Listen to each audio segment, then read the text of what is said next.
Como temos visto, a experiência de Moisés com a sarça ardente tem ligação com a experiência que ele e o povo de Israel tiveram mais na frente no Monte Sinai, com a lei de Deus, assim como depois com a construção e término do tabernáculo, eventos todos descritos no livro de Êxodo.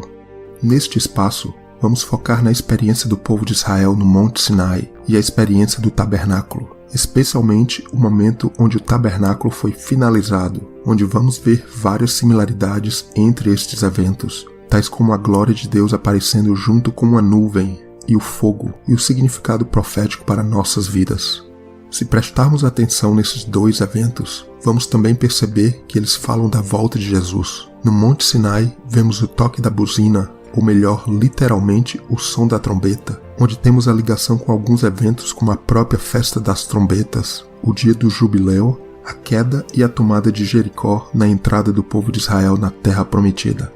O que todos esses eventos têm em comum são eventos que falam da volta de Jesus, e vemos que todos têm uma relação forte com a entrada no reino de Deus. O número 7, o sábado de descanso das nossas almas. No Monte Sinai, como sabemos, foi a entrega da lei e até hoje comemorado pelo povo hebraico-judaico, que foi o Pentecoste, festa que se inicia com a contagem de 49 dias, 7 semanas de 7 dias, depois da Páscoa. Fala da lei santa de Deus escrita em nossos corações, da porção ou penhor do Espírito Santo, ainda não total, mas já uma porção do que um dia receberemos por completo. Moisés, assim como Jesus, foi ao topo do monte e lá recebeu a lei de Deus, não no coração, mas nas tábuas da lei. Moisés, junto com alguns dos sacerdotes e anciãos, viram lá em cima do monte, debaixo de seus pés, uma pavimentação como pedra de safira, parecendo como o céu em sua claridade. Daí Moisés foi chamado por Deus em uma nuvem no 7º dia. A experiência de Israel no Monte Sinai se liga à festa das trombetas, pois vemos o som da buzina ou trombeta no monte.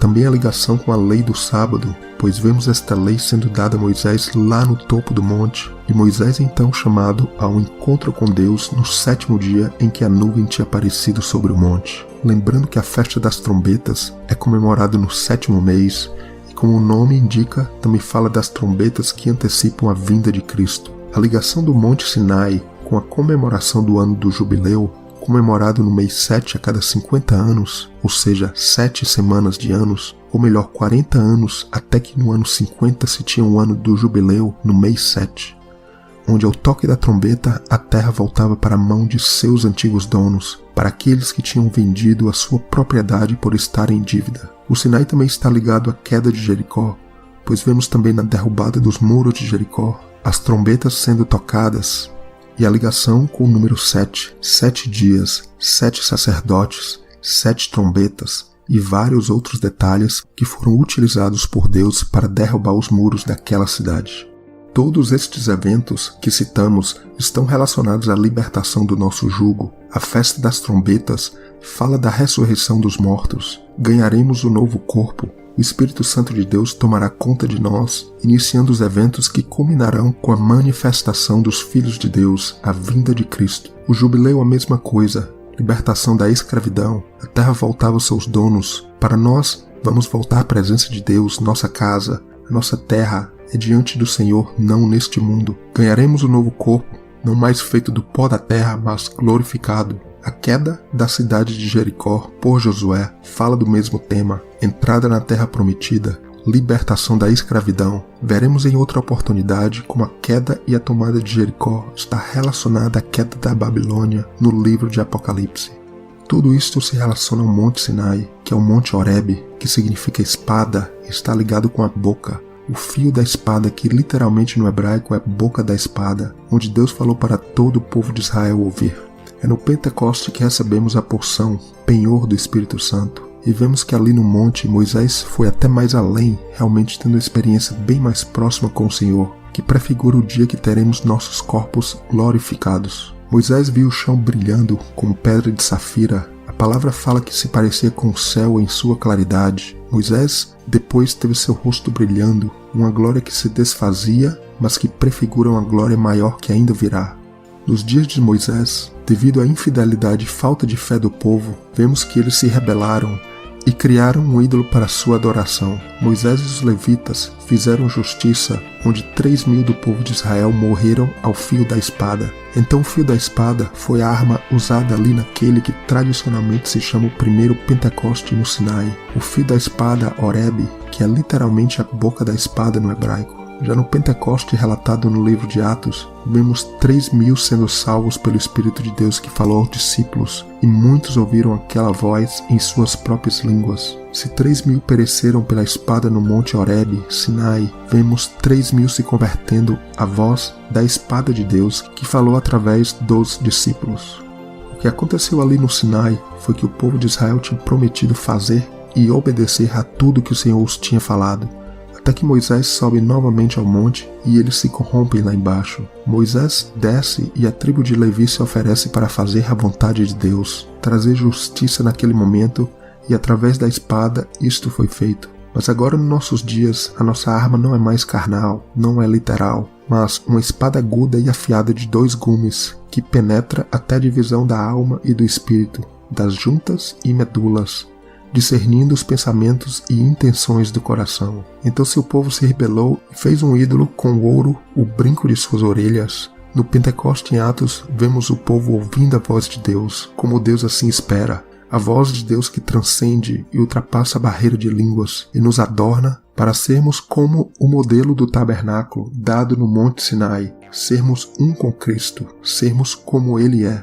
Como diz no livro de Hebreus, que em muitas partes é um comentário do que aconteceu no Monte Sinai, no capítulo 3, no verso 15, enquanto se diz hoje, quando ouvires a sua voz, não endureçais os vossos corações, como no dia da tentação. Tentação esta que aconteceu no deserto. O desejo maior de Deus era de, naquele primeiro ano, trazer o povo à terra prometida, mas a corrupção do povo que não ouviu a Deus adiou o plano por 40 anos. Se eles não ouviram, a fé não foi firmada em seus corações também, pois a fé vem pelo ouvir. O tabernáculo é a tipificação da nossa entrada no reino glorioso de Cristo, onde Cristo habitará em nós e seremos um com Ele e o Pai. A vontade maior de Deus era levar o povo direto à terra prometida naquele momento. Mas o tabernáculo seria o espelho, a tipificação daquele projeto que seria adiado e que se aproxima de acontecer nos nossos dias atuais. A nuvem no Monte Sinai,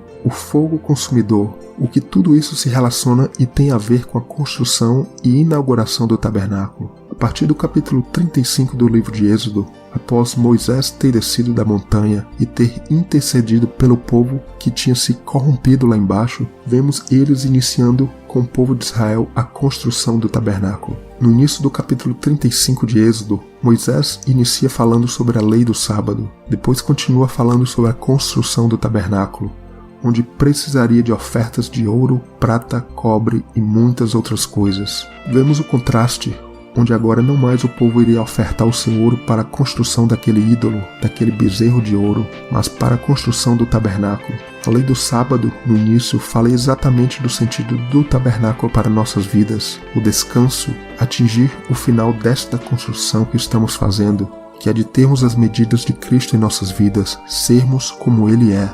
Vemos o povo trabalhando neste tabernáculo, até que finalmente no capítulo 40 de Êxodo, ele é finalizado. A Arca da Aliança foi colocada em seu devido lugar e o tabernáculo foi consagrado a Deus. No verso 33 do capítulo 40 de Êxodo, a obra do tabernáculo é finalmente completada e uma nuvem cobriu a tenda da congregação e a glória de Deus encheu o tabernáculo. Em Êxodo, capítulo 24, temos um pequeno quiasma que nos ajuda a comparar as duas histórias, a experiência no Monte Sinai e a conclusão do tabernáculo. Então no capítulo 24, no verso 15 em azul, vemos Moisés indo para o topo da montanha e no verso 18, mais uma vez menciona-se a sua subida. Na sequência, no final do verso 15 em verde, a nuvem cobre a montanha e embaixo no quiasma no verso 18, vemos Moisés entrando na nuvem. No verso 16 em laranja, veja aí, a glória de Deus cobre a montanha e embaixo no verso 17, na continuação do quiasma, a glória de Deus era como um fogo consumidor. No meio do verso 16 em cinza, vemos a nuvem cobrindo o monte, e embaixo no verso 16 também, Deus chamando Moisés para dentro da nuvem. Ainda no verso 16 em amarelo, vemos os 6 dias em que a nuvem cobriu o monte. Embaixo no final do verso 16, o 7º dia. E agora chegamos no meio do quiasma, onde Deus nos chama a atenção para esta chamada. Deus chamou Moisés, chamada que aconteceu no 7º dia.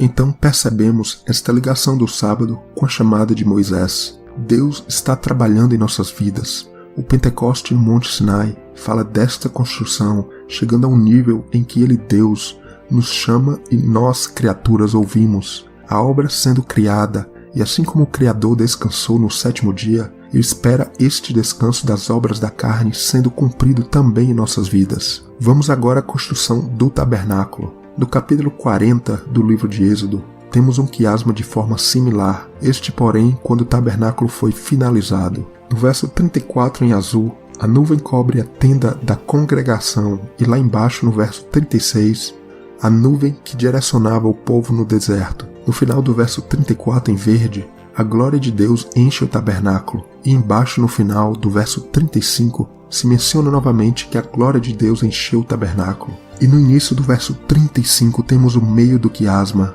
Agora nesse quiasma Moisés não pôde entrar na tenda da congregação por causa daquela nuvem. No Monte Sinai, Deus chamou Moisés para ter um encontro com ele lá dentro da nuvem. Já aqui, quando o tabernáculo foi finalizado, Moisés não pôde entrar por causa da nuvem e da glória de Deus que tinha tomado conta daquele lugar. Mas o que vemos logo em seguida no primeiro verso do livro de Levíticos, o livro seguinte, vemos Deus chamando Moisés. E chamou o Senhor a Moisés e falou com ele da tenda da congregação. Veja, são as mesmas palavras que o Senhor usou para chamar Moisés no Monte Sinai. Agora não era mais uma montanha, um objeto feito pela natureza onde Deus tinha se revelado a Moisés e a todo o povo de Israel. Agora é o tabernáculo, uma estrutura feita pelo povo de Israel e por Deus de acordo com as medidas exatas que o Senhor os determinou. O Senhor chama Moisés da sarça ardente, também chamou do Monte Sinai e agora chama de dentro do tabernáculo. O tabernáculo é a estrutura que estamos construindo em nossas vidas. Cada medida, cada pedaço, deve espelhar o amor de Deus revelado em Cristo. Ele, Cristo, é o modelo que seguimos para construir essa habitação para Deus, que é as nossas vidas. O livro de Levítico vai continuar falando de como sacrificar nossas vidas a Ele, levando como modelo o sacrifício feito por Cristo na cruz. A nuvem que cobriu o Monte Sinai, a nuvem que cobriu o tabernáculo, também seria vista todo ano na festa da expiação, onde Deus aparecia no Santo dos Santos. O que isto significa? Significa que se realmente terminarmos esta construção da forma descrita por Deus, se seguirmos o modelo descrito pelo Senhor em nossas vidas, seremos chamados para com Cristo reinar, neste reino glorioso que se estenderá por toda a terra. Esta nuvem é a Shekinah da glória de Deus, é a nuvem que apareceu na transfiguração de Jesus, também na sua ascensão aos céus, e como Paulo fala, é nela que vamos nos encontrar com Cristo. As semelhanças entre o Monte Sinai e o tabernáculo não param por aí. O capítulo 19 do livro de Êxodo mostra uma restrição ao acesso ao Monte Sinai. O Senhor ordenou a Moisés a marcar os limites ao redor da montanha. A gente vê que apenas Moisés tinha acesso ao topo do Monte Sinai. Se no tabernáculo se tinha as 3 divisões, a primeira, o pátio, onde todos podiam ficar, na segunda, o local santo, onde apenas os sacerdotes tinham acesso, e finalmente a terceira, o Santo dos Santos, onde apenas o sumo sacerdote podia entrar uma vez ao ano. Da mesma forma, o Monte Sinai foi dividido. Vemos a mesma linguagem nos 2 eventos, guardar. E apenas Moisés tinha acesso ao topo do monte, onde a glória de Deus estava, e os outros sacerdotes e anciões ficaram mais abaixo, e finalmente o restante do povo tinha que ficar fora dele. A linguagem utilizada por Deus na sua palavra é bastante semelhante nos 2 eventos. Fala em guardar, morte para aquele que violar estas instruções, e tudo isso fala da santificação, que era o preparo necessário para estar perto da presença de Deus. Os sacerdotes eram santos, ou seja, separados para aquele serviço. Com isso, o sumo sacerdote, mais ainda, era o único que tinha acesso ao Santo dos Santos. Hoje nós somos este sacerdócio santo. Em ambos os casos, no Monte Sinai e no tabernáculo, o resultado deste preparo e santificação ou separação é o acesso à presença de Deus que hoje temos através do sangue de Cristo. Ele foi ao lugar mais santo com seu sangue, e de forma similar também podemos ir. E mais ainda será concretizado quando nas nuvens estivermos com o Senhor para reinarmos com Ele. O apóstolo Paulo, em suas cartas, tinha percepção destes fatos, quando fala, por exemplo, em Efésios, no capítulo 1, do sangue de Cristo redimindo as nossas ofensas, e continua dizendo que a partir do ouvir da palavra de Deus, somos selados com o Espírito Santo, que é o penhor da nossa herança. Então essa é a experiência que começa com a saída do mundo, do Egito, a sarça ardente, depois a voz do Senhor simbolizada pelo Pentecoste, que é o penhor, a presença do Espírito, ainda não completa, mas um penhor, uma sombra do que vai ser quando realmente estivermos em glória com Ele, representado pelo Santo dos Santos no tabernáculo. Já estamos e mais ainda estaremos naquele grande dia na presença do Senhor. Presença esta que percebemos que repousou sobre o Monte Sinai e também da mesma forma sobre o tabernáculo. Com isso tudo, a conclusão é que o tabernáculo é uma versão portátil do Monte Sinai, uma experiência mais profunda inclusive, que mais claramente fala da presença de Cristo em nossas vidas, que já hoje nos separa, santifica, purifica nossas vidas, e mais ainda quando um dia verdadeiramente formos chamados em glória, é a glorificação que teremos do nosso corpo, onde seremos finalmente um com Ele e com Deus, e para sempre estaremos com o Senhor. Assim como os querubins guardam o jardim do Éden após o pecado de Adão e Eva com uma espada, Horebe, inflamada ao redor, já no tabernáculo, que é a única outra ocorrência em que esta palavra querubins aparece no Pentateuco, vemos estas criaturas, esses anjos, os dois com as asas abertas no Santo dos Santos acima da Arca da Aliança. Então este tabernáculo, esta obra que Deus está fazendo em nossas vidas, nos leva de volta à sua presença, e a lei dada no Monte Horebe é esta espada da voz do Senhor, este fogo consumidor que nos prepara para um dia finalmente entrarmos, não mais em parte, mas completamente face a face com o Senhor, representado naquele dia do ano em que o sacerdote entrava no tabernáculo, dentro do Santo dos Santos, da forma como foi também no dia em que este tabernáculo foi finalizado nos dias de Moisés e descrito ao final do livro de Êxodo. Assim como o tabernáculo fala de Cristo e de nós, que somos corpo de Cristo, o Monte Sinai também representa nossas vidas em chamas pelo Senhor, onde a sua Shekinah desce e o cobre completamente. Não uma montanha, como os lugares altos que o povo de Israel levantou nos tempos de sua idolatria, mas nós buscamos seu local de encontro com Deus, vidas dedicadas a sacrifícios agradáveis para Deus, exalando o bom e suave perfume de Cristo. Deus chamou Moisés do meio da sarça ardente, também o chamou lá de cima do Monte Sinai, e depois também o chama de dentro do tabernáculo Santo dos Santos. E assim deve ser a nossa experiência, de alcançar esse descanso, de terminar esta obra que Deus está fazendo, de ouvir a voz de Deus e responder quando Ele nos chama.